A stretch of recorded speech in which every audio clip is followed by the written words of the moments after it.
Thank you, Martin. I think you will see the presentation now. Yes, perfectly. Okay, good. Yeah, indeed, I was asked to give a short reflection on both on the Giuntoli report and how we can change that, hopefully, also indeed into a win-win options. Let's see. A short reflection on the Giuntoli report in what in the scheme and the options that they look into. I do think they look into the sort of the high risk options, maybe that are not always so characteristic for European circumstances. So, for example, conversion of high biodiversity forest into a more intensive form. Of course, if you high carbon stock forest, that could be certainly valid for European forests.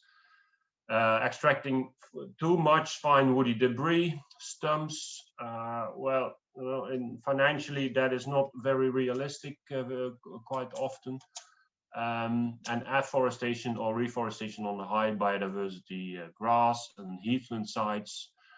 Well, also that with the current protection schemes, etc., Natura 2000 schemes, etc., maybe that is not very realistic as well. So they're all quite non-European, maybe I could say that.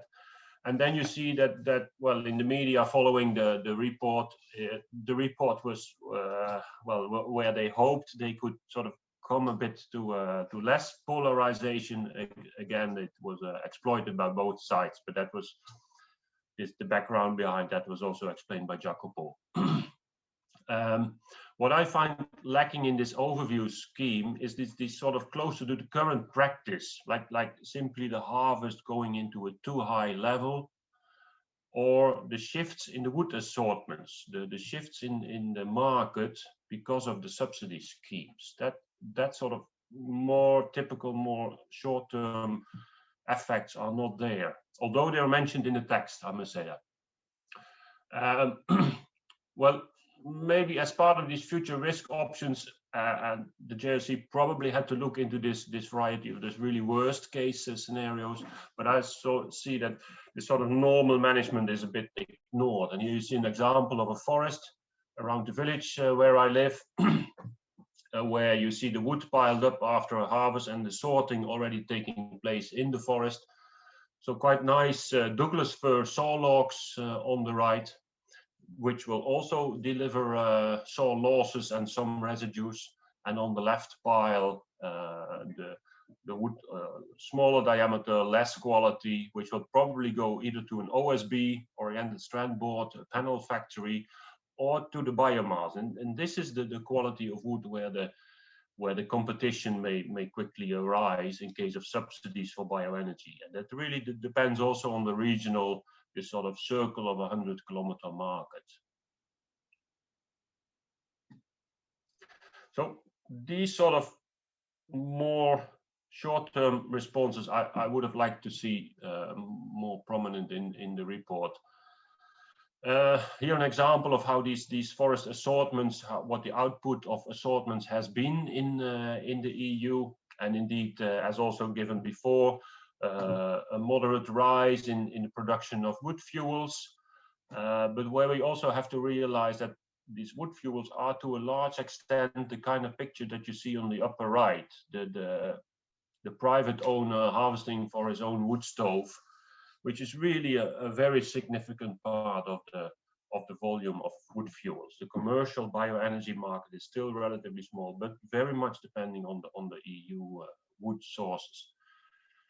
And this is where I see as a large risk, is that these shifts in assortments, or the assortments, how they are allocated to the different types, that's one of the larger risks within the EU under some of these policies.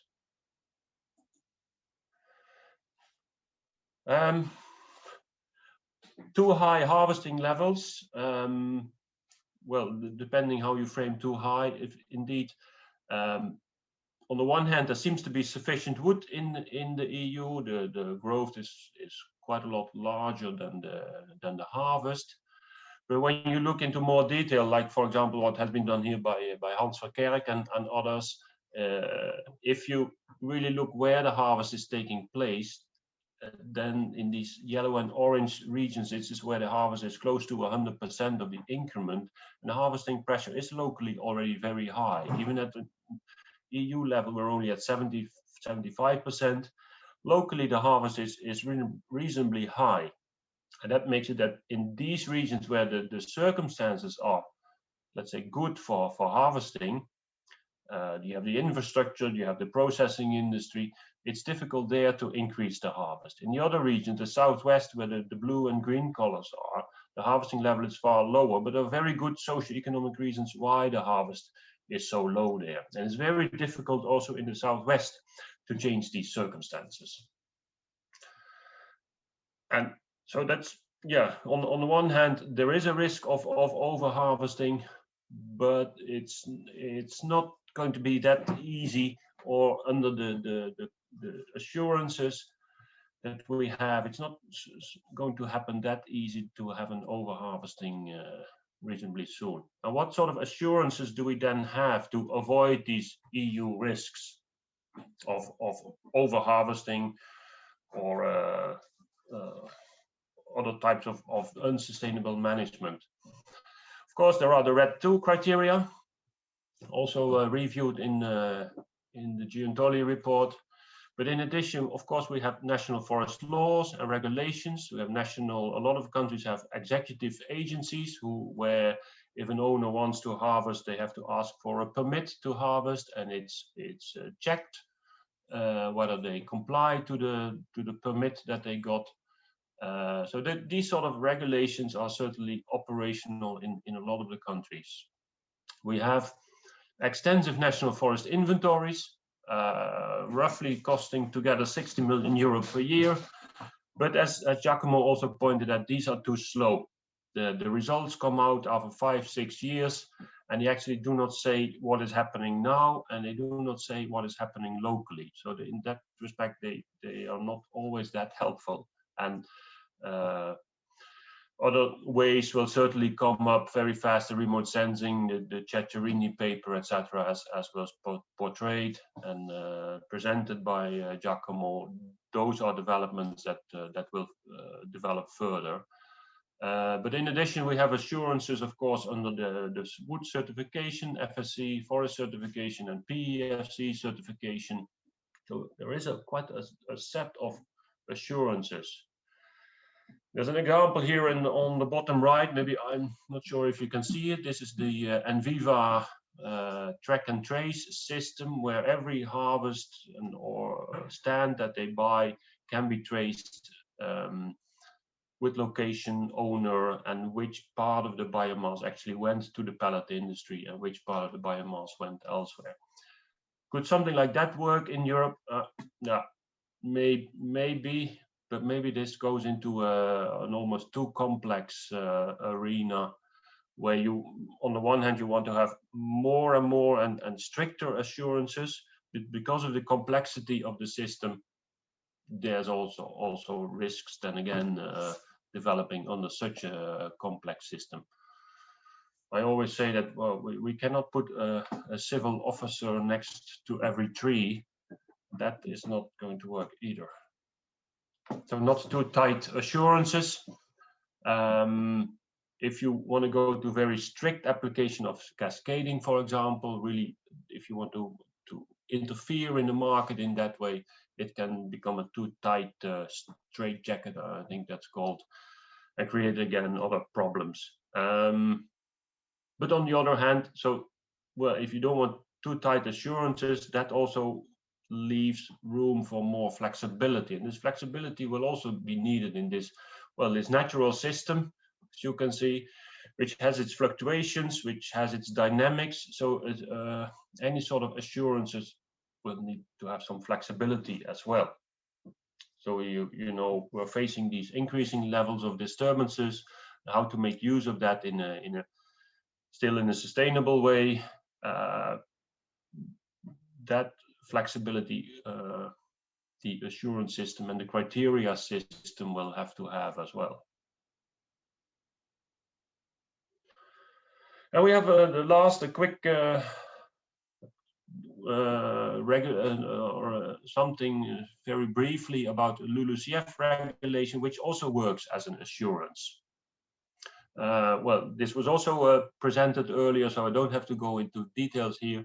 But under this sort of this level, this management intensity, this constant intensity, it also allows for a certain increase in harvest still, without creating debits. But it does also work as a sort of an assurance level of that you somehow want to limit your harvest, but with a certain flexibility.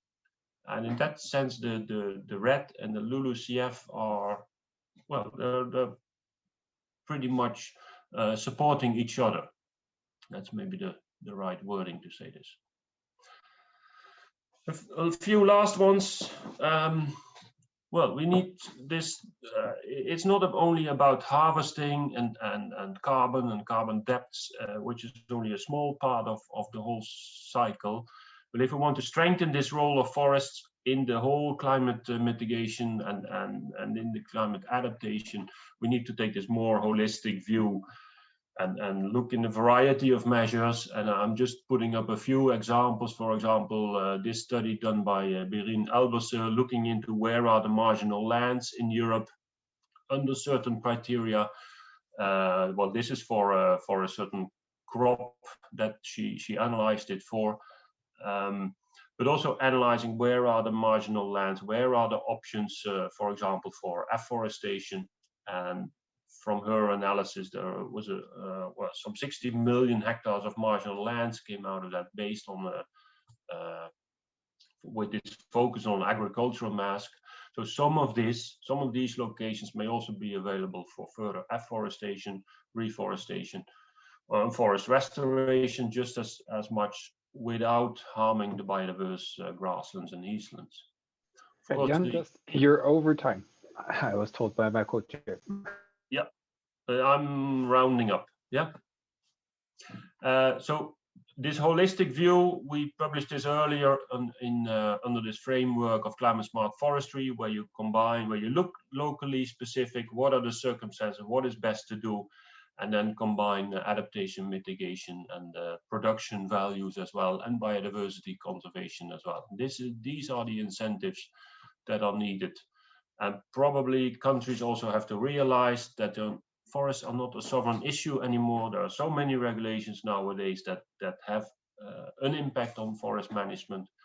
And maybe we need this more holistic view, top-down, where it is best what to do. A bit like within the US, where the western forests are very differently managed than the southeastern forest. Production zones are spatially separated. Maybe something like that is needed in Europe as well. With that, you can read this later on. I said that. Thank you.